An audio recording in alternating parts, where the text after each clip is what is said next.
नमस्कार, स्वागत है आप सबका दिन भर की तमाम बड़ी और अहम खबरों के साथ। मैं हूं कवीन सचान। शुरुआत इस वक्त की हेडलाइन से। ओडियन क्षेत्र में एक और नई कंपनी की उड़ान। टाटा सिंगापुर एयरलाइंस ने विस्तारा नाम से शुरू की सेवा। प्रतिस्पर्धा से ग्राहकों को फायदे की उम्मीद। जम्मू कश्मीर में छठी बार लगा गवर्नर रूल। चुनाव नतीजों के 2 हफ्ते बाद भी नहीं बनी सरकार। पीडीपी और नेशनल कॉन्फ्रेंस ने एक दूसरे को बताया जिम्मेदार। पेरिस में तीसरे दिन भी गोलीबारी, 2 की मौत, बच्चों समेत बंधक बनाए गए कई लोग। पुलिस की जवाबी कार्रवाई जारी। यूरोप के कई देशों में अलर्ट। नाइजीरिया में बोको हराम का कहर, कई दिनों से जारी संघर्ष में मारे गए 2000 से ज्यादा लोग। बागा शहर पूरी तरह से तबाह। संयुक्त राष्ट्र समेत दुनिया भर में निंदा।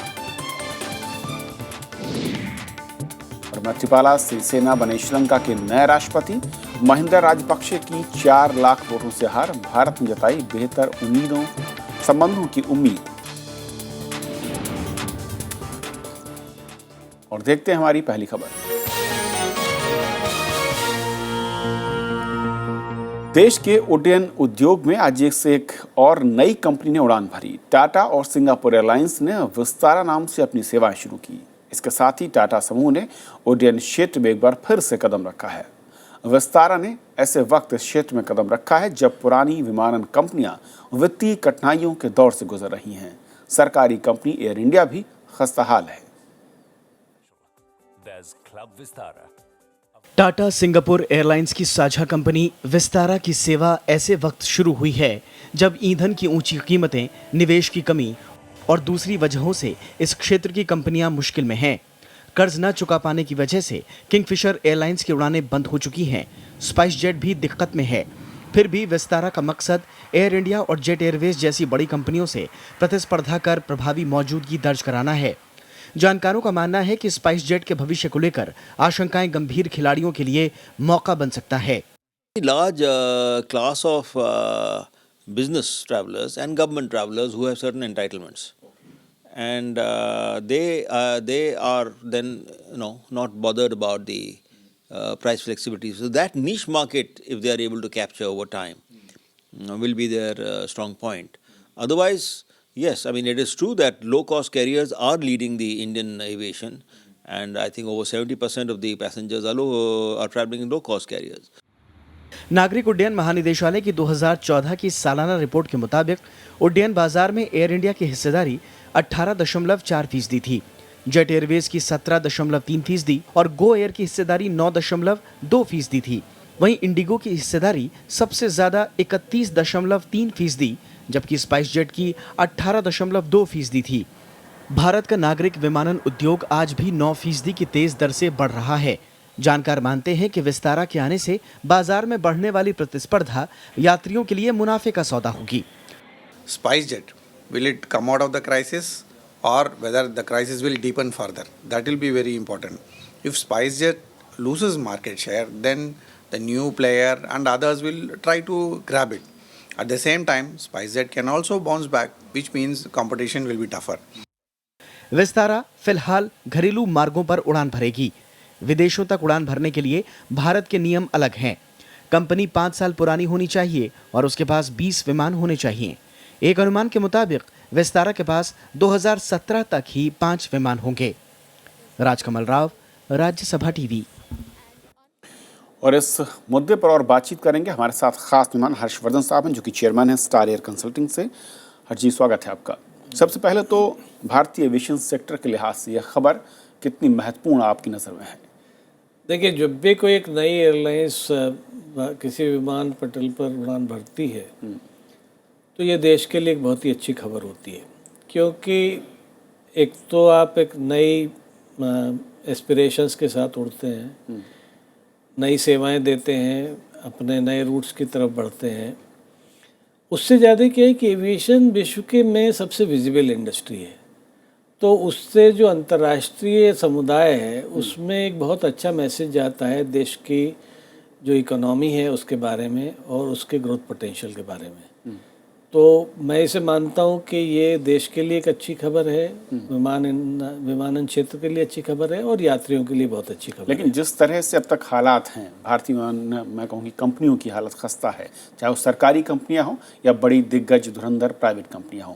ऐसे में टाटा और सिंगापुर एयरलाइंस का ये वेंचर किस तरीके से मजबूती के साथ खड़ा हो पाएगा? देखिए, सबसे पहली बात तो ये कि पिछले 6-7 साल में एविएशन इंडस्ट्री क्राइसिस के दौर से गुजरी है। उसमें कुछ फैक्टर थे जिसकी जिम्मेदारी इंडस्ट्री की थी, मार्केट शेयर की लड़ाई रही, प्राइस कंपटीशन बहुत इंटेंसिव हो गया। कुछ फैक्टर्स थे जिनके लिए उनके हालात बाहर थे, फ्यूल प्राइसेस का बढ़ना, रुपए का डॉलर के मुकाबले गिरना, उधर सरकार के द्वारा नए नए टैक्सेस और कॉस्ट बढ़ा देना। पर मेरा मानना है कि अब वो स्थिति ऐसी आ गई है कि काफ़ी फैक्टर्स को आपने एब्जॉर्व कर लिया है और पिछले 6 महीने में जिस तरह से फ्यूल प्राइसेस कम हुए हैं, इंडस्ट्री के लिए एक अच्छा भविष्य की तैयारी हो रही है। जैसे जैसे इंडियन इकोनॉमी में ग्रोथ आएगी, मतलब आप ये देखिए कि एविएशन इंडस्ट्री आपकी डायरेक्ट जीडीपी ग्रोथ से जुड़ी होती है। 1% जीडीपी का मतलब होता है 2-2.5% एविएशन ग्रोथ। तो अभी क्या है कि जैसे आपके जीडीपी में ग्रोथ आएगी, जो लोगों की डिस्पोजेबल इनकम है वो बढ़ेगी, तो उसमें मार्केट में नंबर्स भी बढ़ते हैं और उनकी प्राइस एब्जॉर्प्शन की कैपेसिटी बढ़ती है। लेकिन रनिंग जो कॉस्ट अब तक कही जा रही है कि भारत में विमानन क्षेत्र के लिए वो सबसे बड़ी चुनौती रही है, क्या ऑयल प्राइस का कम होना यही सबसे बड़ा मैं कहूँ राहत की खबर उनके लिए है, या कुछ और बड़े बदलावों की तरफ भी कुछ इशारा हो सकता है? देखिए, सरकार को इस इंडस्ट्री को सीरियसली लेना होगा, क्योंकि सबसे पहली बात ही एक ऐसी इंडस्ट्री है जो बिना सरकारी इमदाद के इस लेवल पे पहुंची है। ख़ास तौर पे अगर आप प्राइवेट के सेक्टर को देखें, इससे सनशाइन सेक्टर, और इसमें जितना इन्वेस्टमेंट आया है वो उन्होंने अपने संसाधनों से जुड़ाया है, उसमें सरकारी साधनों की ज़रूरत नहीं पड़ी है। अब इसमें जो वायबिलिटी का इशू है, उस वायबिलिटी के इशू को आपको एड्रेस करना होगा। सबसे पहले जैसे आपने सर्विस टैक्स एयर ट्रैवल पे लगा रखा है, फ्यूल पे हर स्टेट के जो है बेइंतहा टैक्सेस हैं, नए एयरपोर्ट्स आप खोल रहे हैं मॉडर्नाइजेशन के नाम पे, हर एयरपोर्ट पे आप नए चार्जेस लगाए जा रहे हैं। उससे क्या है कि एयरलाइंस की जो रेवेन्यू जनरेटिंग कैपेसिटी है उस पर इफेक्ट हो रहा है।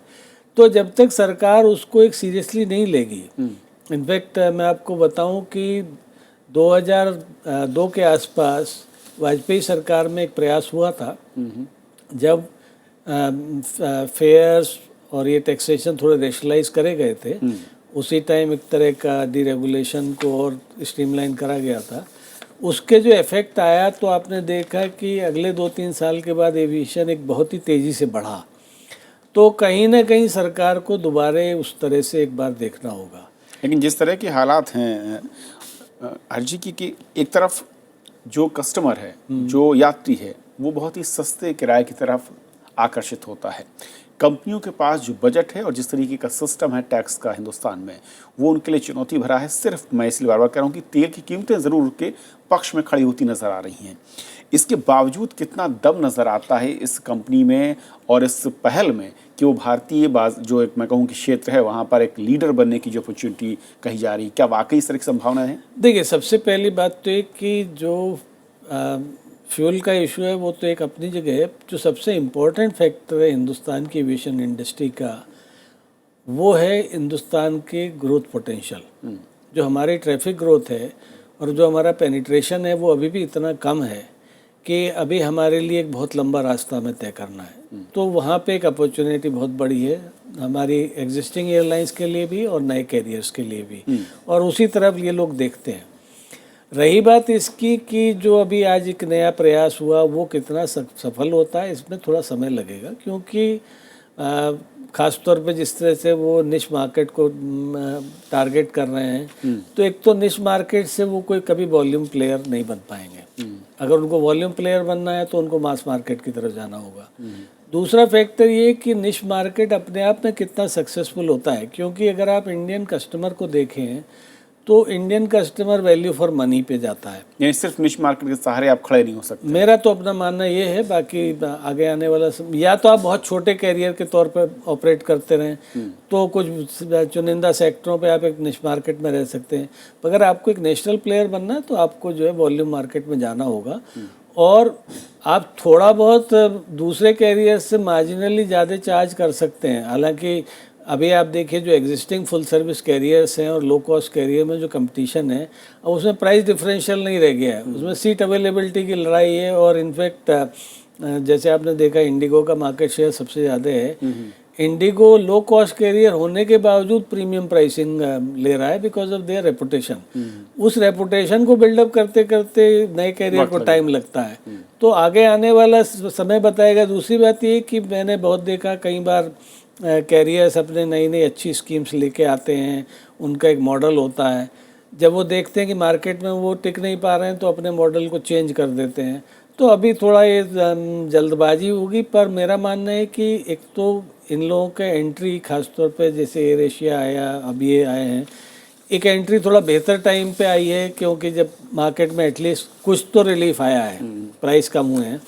और दूसरा वजह ये है कि बाकी सारे जो हाफ रहे कैरियर्स हैं उनके मुकाबले इनमें अभी नया दमखम है, तो इनकी लंबे समय तक लड़ने की क्षमता थोड़ी ज़्यादा रहेगी। बिल्कुल। और जिस तरीके का टाटा का अनुभव रहा है कि इससे पहले 1950 के दशक तक उनका कैरियर चल रहा था, सरकार ने जो एक्वायर किया, शायद वो अनुभव उनके ज़्यादा काम आएगा इस वेंचर में। अब वो अनुभव तो शायद भूल गए, इतना पुराना अनुभव है, काफ़ी बड़ा अंतराल हो गया है। चलिए हर्षवर्धन साहब, लेकिन उम्मीद करते हैं जैसे आप कह रहे हैं कि नई कंपनी है, आ रही है, एक पहल अच्छी है, लेकिन कितने दिनों तक और कितनी मजबूती से टिकेगी ये वक्त ही तय करेगा। बहुत शुक्रिया। ये भी आपको मानना चाहिए कि हिंदुस्तान के बाकी कैरियर भी बहुत सक्षम है, तो उनको कंपटीशन में लाइटली नहीं लेना चाहिए। चलिए बहुत शुक्रिया हर्षवर्धन साहब इस पूरी बातचीत कर लिए। तो ये थी हमारी पहली खबर और फिलहाल रुकेंगे एक ब्रेक के लिए। ब्रेक के उस पार दिन भर की तमाम दूसरी बड़ी खबर।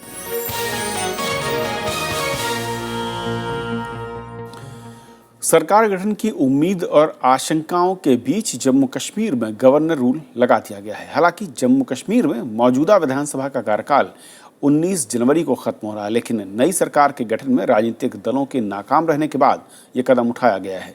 राज्य में गवर्नर रूल के लिए पीडीपी और नेशनल कॉन्फ्रेंस ने एक दूसरे को जिम्मेदार ठहराया। राज्य में 6वीं बार गवर्नर रूल लागू किया गया है। जम्मू कश्मीर चुनाव में खंडित जनादेश के 2 हफ्ते बाद केंद्र सरकार ने शुक्रवार को राज्य में गवर्नर रूल लगाने को मंजूरी दे दी। राज्यपाल एनएन वोहरा ने गुरुवार को केंद्र को भेजी रिपोर्ट में कहा था कि कार्यवाहक मुख्यमंत्री उमर अब्दुल्ला ने पद छोड़ने की बात कही है, जिसके बाद केंद्र सरकार ने ये फैसला लिया। उमर अब्दुल्ला ने ट्वीट कर अपने फैसले का बचाव किया है। राज्य के मौजूदा हालात के लिए पीडीपी और नेशनल कॉन्फ्रेंस एक दूसरे को जिम्मेदार ठहरा रहे हैं।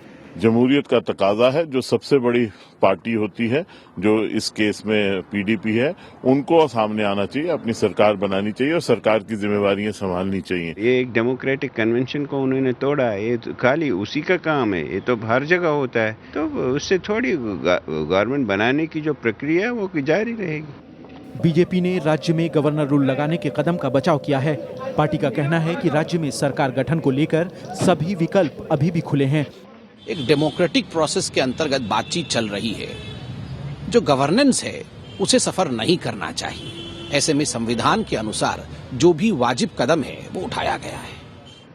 जम्मू कश्मीर में 19 जनवरी से पहले नई सरकार का गठन जरूरी है। 12 साल पहले फारूक अब्दुल्ला ने कार्यवाहक मुख्यमंत्री बने रहने से इनकार कर दिया था, जिसके बाद 2002 में भी इसी तरह के हालात में राज्यपाल शासन लगाना पड़ा था।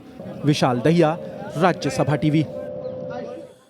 उधर पंजाब में कांग्रेस में आपसी फूट खुलकर सामने आ गई है। राज्य के पूर्व मुख्यमंत्री और कद्दावर नेता कैप्टन अमरिंदर सिंह ने प्रदेश अध्यक्ष प्रताप सिंह बाजवा को हटाने की मांग की, जबकि बाजवा ने दावा किया कि आलाकमान के साथ पार्टी कार्यकर्ता उनके साथ हैं। कांग्रेस अध्यक्ष सोनिया गांधी से मिलकर लौटे अमरिंदर सिंह ने मीडिया के सामने भी अपनी नाराजगी नहीं छिपाई। Yes, I do. Spoken about that? Many times I have क्या spoken. वजह है कि आप चाहते हैं कि बदले जाए? Because PCC की लीडरशिप वो होती है जो स्टेट लगे कि ये स्टेट को जीत के ले आ सकती है। मैं समझता हूँ कि बाजवा जीत के नहीं ले आ सकता स्टेट को। अमरिंदर के बयान के तुरंत बाद पंजाब कांग्रेस अध्यक्ष भी मीडिया के सामने आए। आपको ये डिसिप्लिन की उल्लंघना जो आप करते हो ये नहीं करनी चाहिए। काडर पंजाब का मेरे साथ है। पंजाब का वोटर चेंज चाहता है, पंजाब का वोटर कांग्रेस को लाना चाहता है। पहली बार पंजाब कांग्रेस के दो बड़े नेताओं की तनातनी मीडिया के जरिए सामने आई है। अब तक पंजाब कांग्रेस के नेता इशारों में ही अपनी बात कह रहे थे। संसद के शीतकालीन सत्र में अमरिंदर सिंह बस दिखावे के लिए ही संसद आए, जबकि वो लोकसभा में कांग्रेस के उपनेता हैं। इसे उनकी नाराजगी से जोड़ा गया। Bureau report, Rajya Sabha TV. Bihar के मुख्यमंत्री जीतन राम मांझी को पद से हटाने को लेकर अटकलों का बाजार गर्म है। इस बीच मुख्यमंत्री जीतन राम मांझी ने कहा है कि बिहार का अगला सीएम दलित समुदाय से होना चाहिए। उन्होंने कहा कि उन्हें पता है कि शायद वो फिर से मुख्यमंत्री न बन सकें। हालांकि नीतीश कुमार ने मांझी को पद से हटाए जाने की किसी भी संभावना को खारिज कर दिया। पिछले साल लोकसभा चुनाव में हार के बाद नीतीश कुमार ने इस्तीफा दिया था, जिसके बाद जीतन राम मांझी को मुख्यमंत्री का पद सौंपा गया था। हम सदा कहते हैं आप लोग तैयार रहिए, आप लोग इस बात को सोचिए कि अगला मुख्यमंत्री जीतन मांझी नहीं होगा, ये हम जानते हैं और हमको रहने की कोई चिंता नहीं। लेकिन ये जरूर चिंता है कि अगला मुख्यमंत्री बिहार का कोई दलित समाज का हो, तभी हमारे थारू जाति और दलित लोगों का फायदा होने वाला है। प्रधानमंत्री नरेंद्र मोदी कल यानी 10 जनवरी को दिल्ली विधानसभा चुनाव के प्रचार की औपचारिक शुरुआत करेंगे और इसके लिए रामलीला मैदान में होने वाली रैली को अभिनंदन रैली का नाम दिया गया। रैली की तैयारियों का जायजा लिया हमारे संवाददाता प्रणव गोस्वामी ने। रामलीला मैदान में बीजेपी के चुनाव प्रचार का औपचारिक ऐलान कल यानी शनिवार को होगा, जब प्रधानमंत्री नरेंद्र मोदी रैली को संबोधित करेंगे। आप देख सकते हैं कि रामलीला मैदान में किस तरह की तैयारियां यहाँ पर हैं। यहाँ पर सुरक्षा इंतजामों से लेकर जो रैली में जो भीड़ की उम्मीद की जा रही है, उनके लिए यहाँ तमाम तरह की व्यवस्थाएं की गई है। क्योंकि प्रधानमंत्री यहाँ होंगे तो इसलिए सुरक्षा व्यवस्था भी चाक चौबंद है। इस रैली के जो संयोजक हैं दक्षिणी दिल्ली से सांसद रमेश भिदुड़ी, वो हमारे साथ में हैं। रमेश जी, ये चुनाव से पहले एक तरह से आगाज़ है ये प्रचार का, क्या तैयारियां हैं, उसको किस तरह से अंतिम रूप दिया जा रहा है? देखो, तैयारियां हमारी पूरी हैं। हमारा सौभाग्य देश के प्रधानमंत्री हमारी रैली में आ रहे हैं। ये अभिनंदन का कार्यक्रम है। 4 राज्यों में जहां कभी जीवन में भारतीय जनता पार्टी की सरकार अभी तक नहीं बन पाई थी, वहां 4 राज्यों में हमारी सरकार बनी है। उन सभी मुख्यमंत्रियों का और हमारे जम्मू कश्मीर के नेताओं का अभिनंदन का कार्यक्रम है। सभी प्रदेशों के मुख्यमंत्री बुलाए गए हैं। जम्मू कश्मीर के हमारे जो दल के नेता हैं और हमारे प्रदेश के अध्यक्ष हैं, उनको बुलाया गया है। बीजेपी को पूरी उम्मीद है कि दिल्ली विधानसभा चुनाव के मद्देनजर इस रैली की सफलता को लेकर बीजेपी आश्वस्त नजर आती है। कैमरामैन सरोज के साथ प्रणव गोस्वामी, राज्यसभा टीवी, दिल्ली। पूर्व केंद्रीय मंत्री शशि थरूर ने सुनंदा पुष्कर मामले में बिना किसी दबाव के निष्पक्ष जांच की मांग की है। उन्होंने कहा कि मुझे नहीं लगता कि मौत के पीछे कोई साजिश है। थरूर ने पुलिस के साथ सहयोग की बात कही। उन्होंने कहा कि पुलिस की जांच के चलते वो इस मामले में खामोश रहे। इससे पहले सुनंदा पुष्कर मामले में Delhi police commissioner BS Bassi ने कहा कि SIT पूरे मामले की जांच कर रही है। मामले में दिल्ली पुलिस ने मंगलवार को IPC की धारा 302 के तहत हत्या का मामला दर्ज किया था। This be done professionally, without any political pressure or political considerations, without any predetermined outcome. There should be a fair inquiry. You may remember that within days of my wife's death, 13वें प्रवासी भारतीय सम्मेलन का आज गांधीनगर में समापन हो गया। इस मौके पर उपराष्ट्रपति मोहम्मद हामिद अंसारी ने बेहतर काम करने वाले प्रवासियों को 2015 का प्रवासी भारतीय सम्मान दिया। इस मौके पर उन्होंने राष्ट्रपिता महात्मा गांधी को याद किया। आज ही के दिन बापू के भारत लौटने के 100 साल पूरे हुए हैं। उन्होंने कहा कि ऐसा कोई काम नहीं जिसे विदेश में रहने वाले भारतीय अंजाम न दे रहे हों। समारोह के आखिरी दिन प्रवासी भारतीयों को गृह मंत्री राजनाथ सिंह और विदेश मंत्री सुषमा स्वराज समेत कई राज्यों के मुख्यमंत्रियों ने भी संबोधित किया। Today, overseas Indians are estimated to be around 25 million. They are in virtually every country and region of the world. जिधर देखता हूँ फकत तू ही तू है। पड़ोसी देश श्रीलंका में राष्ट्रपति चुनाव जीतने वाले मैत्रीपाला सिरिसेना ने पदभार संभाल लिया है। सिरिसेना ने 10 साल तक राष्ट्रपति रहे महिंदा राजपक्षे को कल हुए चुनाव में 4 लाख से ज्यादा वोटों से हराया। राष्ट्रपति प्रणब मुखर्जी और प्रधानमंत्री नरेंद्र मोदी ने सिरिसेना को बधाई दी है। श्रीलंका के नए राष्ट्रपति मैत्रीपाला सिरिसेना का महिंदा राजपक्षे के खिलाफ चुनाव लड़ने का दांव सफल रहा। गुरुवार शाम मतदान के बाद वोटों की गिनती शुरू हुई तो 63 साल के सिरिसेना राजपक्षे से आगे निकल गए और उनकी बढ़त आखिर तक बनी रही। सिरिसेना को 51% और राजपक्षे को 47% से कुछ ज्यादा वोट मिले। उन्होंने एक दशक तक श्रीलंका के मजबूत नेता रहे महिंदा राजपक्षे को हराया। सिरिसेना को बहुसंख्यक सिंघली समुदाय के अलावा अल्पसंख्यक तमिलों और मुस्लिमों का भी साथ मिला। जीत के बाद सिरिसेना ने भी सबको साथ लेकर चलने की बात कही। තිවරණය ලැබූ ජයග්‍රහණයේ සතුට සියලු දෙනාටම රටේ සමස්ත පුරවැසියන්ට සතුටින් බෙදා හදා ගැනීමට අපි ඉඩ දිය යුතුයි. ඒ නිසා කිසියම් ආකාරයකින් හිංසා පීඩා කිරීමෙන් වැළකීලා ඊ타මත්ම අවිහිංසාවාදීව කරුණා සහගතව මෛත්‍රියෙන් මේ කටයුතු ඉදිරියට ගෙන යාමට සියලු දෙනාගේම සහයෝගය ඉල්ලා සිටිනවා. राष्ट्रपति प्रणब मुखर्जी और प्रधानमंत्री नरेंद्र मोदी ने सिरिसेना को जीत पर बधाई दी है। प्रधानमंत्री ने सिरिसेना से फोन पर बात की और उन्हें भारत आने का न्योता दिया। नरेंद्र मोदी ने ट्वीट कर कहा कि भारत श्रीलंका की शांति और विकास को समर्थन देता रहेगा। ठीक है, डेमोक्रेसी है वहाँ भी, सरकारें तो आती जाती रहती हैं। जिस नई पॉलिटिकल पार्टी को जीत हासिल हुई है उसको मैं हार्दिक बधाई देता हूँ। जानकार सिरिसेना की जीत को भारत श्रीलंका के रिश्तों के लिए बेहतर मान रहे हैं। उनका कहना है कि दोनों देशों के बीच व्यापार और रक्षा जैसे मामलों पर संभावनाओं के नए दरवाजे खुलेंगे। Important from Indo-Sri Lankan Tamil aspect also, Indo-Sri Lankan security aspect, Indo-Sri Lankan South Asian aspect. On these three accounts, I consider this victory of the opposition in Sri Lanka is a major victory for Tamilians. Sirisena Mahinda Rajapaksa की सरकार में स्वास्थ्य मंत्री थे। राष्ट्रपति चुनाव की घोषणा के बाद वो विपक्ष के उम्मीदवार बन गए। सिरिसेना के लिए आगे की राह चुनौती भरी है। श्रीलंका की मुख्य Tamil party Tamil national alliance ने कहा है कि राष्ट्रपति को अल्पसंख्यकों की चिंताएं जल्द सुलझानी होंगी। Bureau report, Rajya Sabha TV. पश्चिमी अफ्रीकी देश नाइजीरिया में आतंकी संगठन बोको हराम के हमले में 2000 से ज्यादा लोगों की मौत की खबर है। इस हमले में बागा शहर पूरी तरह से तबाह हो गया। संयुक्त राष्ट्र के महासचिव बान की मून समेत कई देशों के नेताओं ने इस घटना की कड़ी निंदा करते हुए वहां शांति की अपील की है। नाइजीरिया के आतंकी संगठन बोको हराम ने बुधवार को भयानक नरसंहार को अंजाम दिया।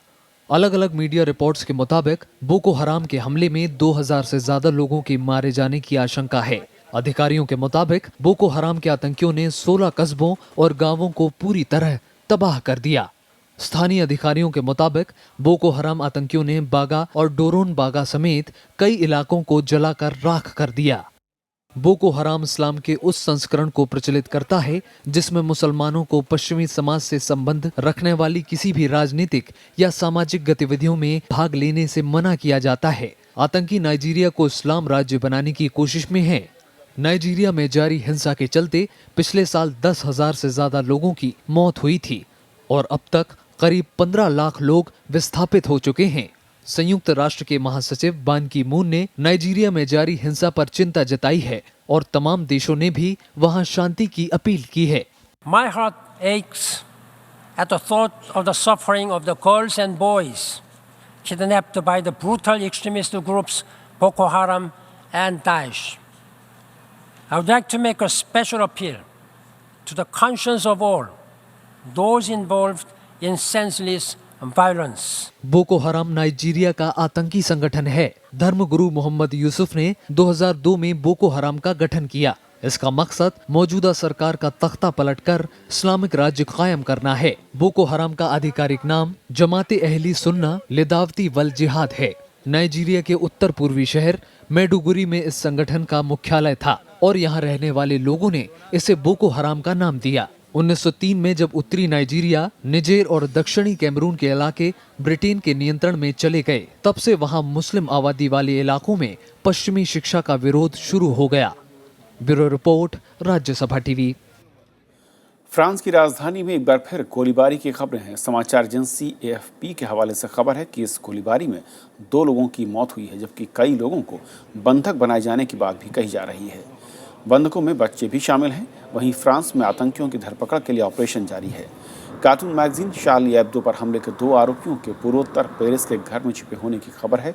इससे पहले पूर्वोत्तर पेरिस में भी संदिग्ध कार का पीछा करते वक्त कार में मौजूद अज्ञात बदमाशों ने सुरक्षाकर्मियों पर फायरिंग की। 2 दिन पहले ही 3 आतंकियों ने कार्टून मैगजीन शार्ली एब्दो के दफ्तर पर हमला कर 12 लोगों की हत्या कर दी थी। ऑस्ट्रेलिया ने सिडनी टेस्ट पर पकड़ मजबूत बना ली है। चौथे दिन का खेल खत्म होने तक ऑस्ट्रेलिया ने दूसरी पारी में 6 विकेट पर 251 रन बनाए और इस तरह ऑस्ट्रेलिया की कुल बढ़त अब 348 रन की है। हैरी ने 31 रन बनाकर और हैरिस बिना खाता खोले क्रीज पर हैं। इससे पहले भारत की टीम पहली पारी में 475 रन ही बना सकी। कप्तान कोहली ने 147, लोकेश राहुल ने 110, रोहित शर्मा ने 53 और अश्विन ने 50 रन बनाए।